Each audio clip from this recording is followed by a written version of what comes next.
Guys, magbabay muna ako. Mag-uwi muna ako sa amin, sa Kamuning. Balik ka rin. Babalik man agad ako, guys, sa hapon. May bit-bit ako, guys. Bye-bye, guys. Maghapon nga po, hindi kami nakalabas ng bahay, gawa ng maulan-ulan at masama ang panahon. Hindi nga po kalakasan ng ulan, pero guys, yung ambon niya, yun yung malakas na makapasipon. Kaya hindi talaga kami umalis ng bahay na buong maghapon. Buti na nga lang po, huminto siya ng mga bandang mga 3 o'clock siguro. Kaya nandito kami ngayon sa labas ng aming bahay, naglalakad-lakad. At buti na nga lang guys, ito yung mga bata, nandito sa harap naglalaro at talagang nawili ito yung aming bulinggit na lumabas kasi nakahiga pa nga lang po yan. Yan, gusto niya nang lumabas gawa ng sobrang ingay, talagang nagsasawa na siguro sa loob ng bahay guys, kaya ayan, sinamahan ko na nga po. Yan yung time na yan guys, is pauwi na rin si nanay galing doon sa kanila sa Kamuning dahil nga po meron siyang pinuntahan. Ito nga po pala yung nakikita ninyo is yung gagawing building dito sa harap ng bahay namin guys, at yan nga po ay naghukay na sila guys, katatapos lang nila mag-layout, kaya sakto naman din na maulan, kaya ayan, malambot yung kanilang hinukay guys. Medyo relax lang sila sa kanilang ginagawa. Sakto naman na walang init nga, di ba, makulimlim. Tapos guys, yung hangin, talagang yun, nararamdaman mo yung hangin guys. Kaya masarap magtrabaho pagka ganitong panahon. At tingnan nyo nga rin po itong si Yayam guys, nag-i-enjoy dito sa labas dahil nga preskong-presko at medyo malamig-lamig. At yan nga po. ABCD naman. A, B, C, D, E, F, G, H, I, J. Naaaliw siya guys, pero ito yung time na sabi ko nga dito na lang namin aantayin si nanay, baka dito dumaan. Actually, dalawa po ito yung kanyang pwedeng pagdaanan. Pwedeng doon sa may likuran namin or dito sa gilid. Pero guys, ito nga po si Yayami, ayaw talagang umuwi. Kanina ko pa yan binubuhat.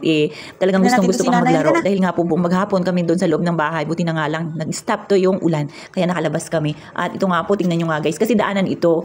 Ayan. Kaya makikita ninyo, may mga taong padaan-daan dyan guys. At itong si Yayami, aliw na aliw, nanonood po kasi siya ng apoy. Meron po kasing mga basura na sinusunog dito, yung mga nagtatrabaho. Kasi guys, dati is tapahan ito. So, na-occupy ito guys, mga nagtatapa, pero hindi nila nilinis. Kaya ang naglinis dyan, yung mga nagtatrabaho na ngayon. Let's go. Let's go na. Diyan ka lang. Nanay. Nanay. Nanay, nanay. Nanay, nanay.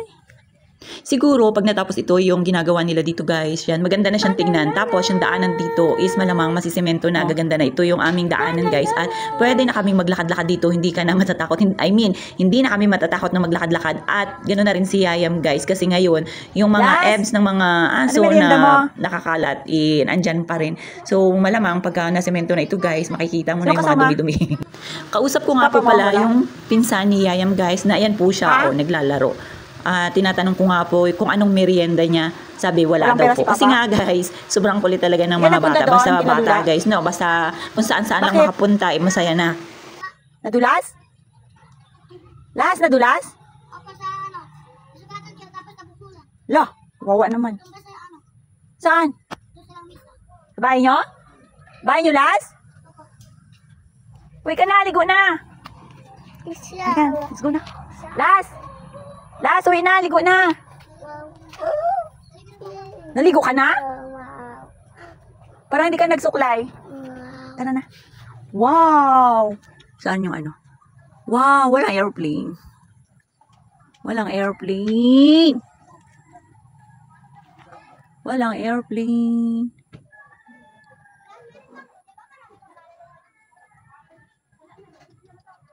Ito nga pala guys, ang kalangitan natin ngayon. Halatang katatapos lang umulan. At ayan pa, dapat hapon na yan guys, yung mga oras na yan.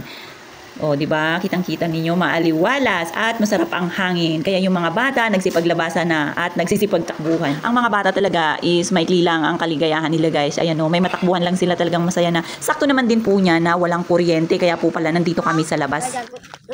Santuwa si Yayaw. Basta baka madapa. Ganyan? Magaganyan talaga yan. Magaganyan pati. Oh, sige, sirain mo. Balak na mo. Bumuna nito. Bumuna. Takbo! Sirain mo. Sirain mo na.